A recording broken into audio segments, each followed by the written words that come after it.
Selamat pagi, Salam. Selamat berjumpa melalui renungan firman Tuhan Jemaat Sion Penajam, edisi Jumat 13 Mei 2022. Karena itu saudara-saudara yang dikasihi Tuhan, mari berdoa sebelum membaca merenungkan firman Tuhan. Bapa di sorga, kami bersyukur pagi ini kami bangun dengan selamat dan mengawali perjalanan hidup kami hari ini. Kami akan membaca dan merenungkan firman-Mu. Berfirmanlah, kami telah sedia untuk menerima sabda-Mu. Pimpin kami dengan Roh Kudus supaya kami mampu memahami dan mengerti arti dan makna firman-Mu. Ini doa kami, ampuni dosa kami berdoa dalam nama Tuhan Yesus. Amin. Pagi ini saya siapkan firman Tuhan untuk kita renungkan dari kitab Yesaya pasal 60 ayatnya yang ke-15. Firman Tuhan berkata demikian.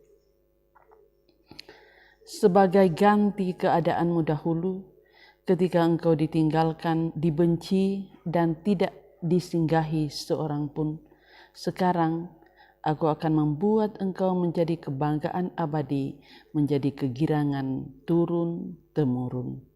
Yang berbahagia setiap orang yang mendengarkan firman Allah dan memelihara di dalam hidupnya. Pagi ini saya siapkan tema untuk kita renungkan, yang gelap diganti jadi terang.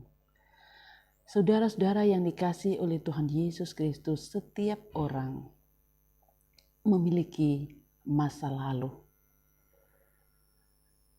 Ada yang indah dikenang, tetapi ada juga yang begitu membekas sehingga mempengaruhi karakter serta cara berpikir setiap orang.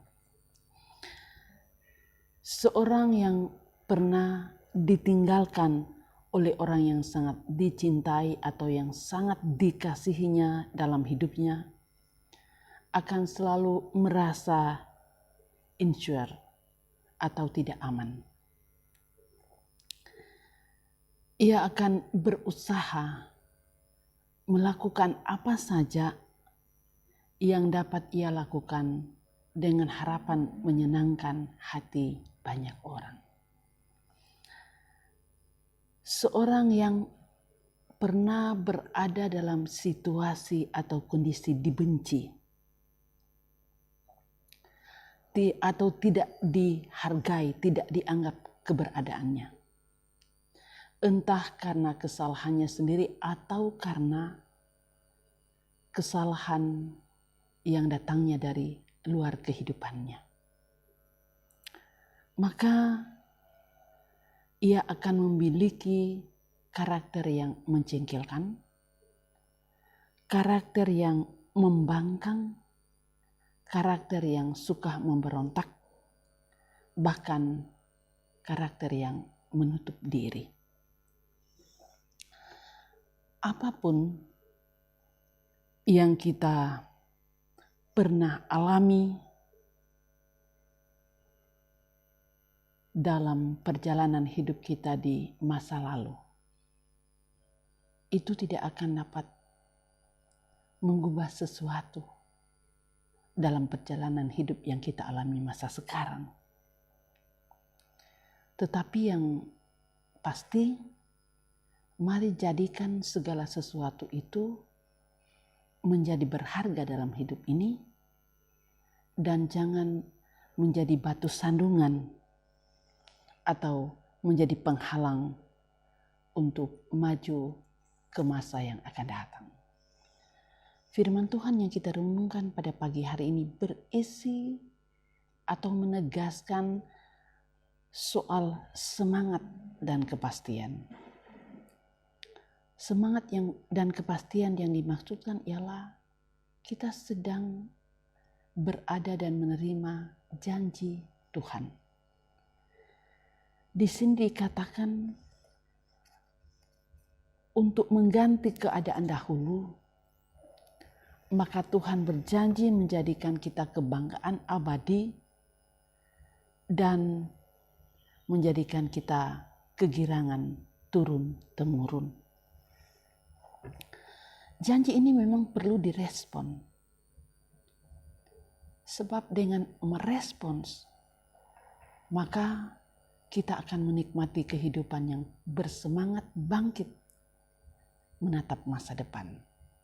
Ada 3 hal yang harus menjadi respons kita. Yang pertama ialah percaya.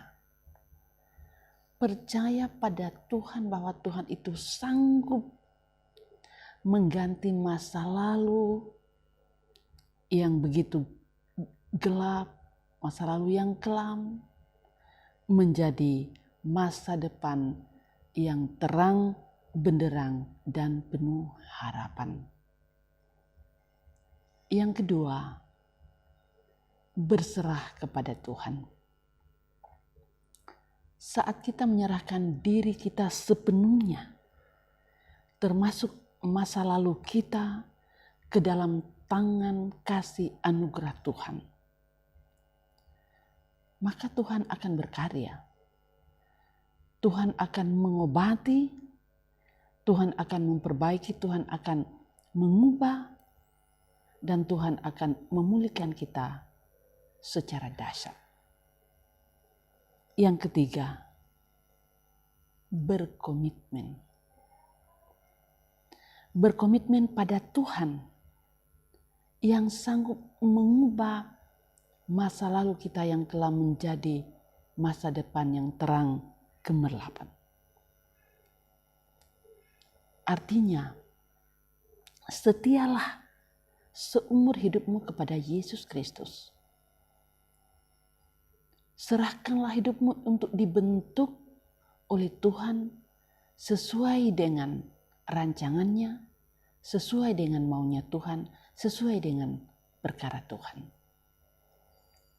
Maka ketika kita berkomitmen seperti itu, masa depan selalu ada dan harapan itu selalu ada. Karena itu saudara-saudara, mari dalam hidup ini mengisinya dengan percaya kepada Yesus yang sanggup melakukan segala perkara dalam hidup kita. Mari berseru kepadanya dan mari memiliki komitmen untuk tetap setia dan menyerahkan hidup ini hanya kepadanya. Amin. Mari berdoa. Bersyukur Bapa di sorga untuk selamat yang Engkau karuniakan pagi ini, sehingga kami boleh membaca merenungkan firman-Mu. Biarkan kami dalam tuntunan Roh Kudus-Mu mengerti arti dan makna firman-Mu, sehingga kami menjadi pendengar dan pelaku-pelaku firman Tuhan.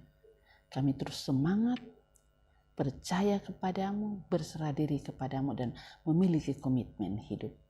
Berkati umat-Mu, berkati jemaat-Mu dalam beraktivitas hari ini, pimpin, sertai, dan pelihara. Kegiatan-kegiatan pelayanan di jemaat Tuhan di sini biarlah semua berjalan lancar. Berkati majelis gereja dalam menatap pelayanan. Ada Pasca PKBGT Jemaat Sion Penajam. Juga ada pemahaman bersama buku liturgi yang akan dibawakan oleh Sekretaris KLM bertempat di Jemaat Sion Penajam pada tanggal 14, dan ada pelayanan ibadah hari Minggu dan ibadah sekolah Minggu. Semua kami bawa kepadamu. Berkati gerejamu dalam bersaksi, bersekutu, dan melayani. Jemaat yang sakit Tuhan pulihkan, yang bergumul angkat pergumulan, yang bersuka cita Tuhan akan senantiasa menyempurnakan sukacita. Baik itu karena ketambahan usia maupun karena ketambahan usia perkawinan dan hal-hal lain yang membuat mereka bersuka cita. Berkati bangsa dan negara kami, berkati pemerintah kami dari pusat sampai ke daerah-daerah. Terus kami berdoa untuk pemutusan rantai COVID-19. Seluruh hidup kami hari ini kami serahkan kepadamu, ampuni dosa kami. Ini doa syukur kami. Kami datang berdoa hanya di dalam satu nama, Yesus Kristus, Tuhan dan Juru Selamat kami yang hidup. Amin. Saudara-saudara yang dikasihi Tuhan, demikian renungan firman Tuhan pada pagi hari ini. Kiranya kita semua diberkati oleh Tuhan dengan firman-Nya. Salam sehat, salam tangguh. Tuhan Yesus memberkati kita semua dan shalom.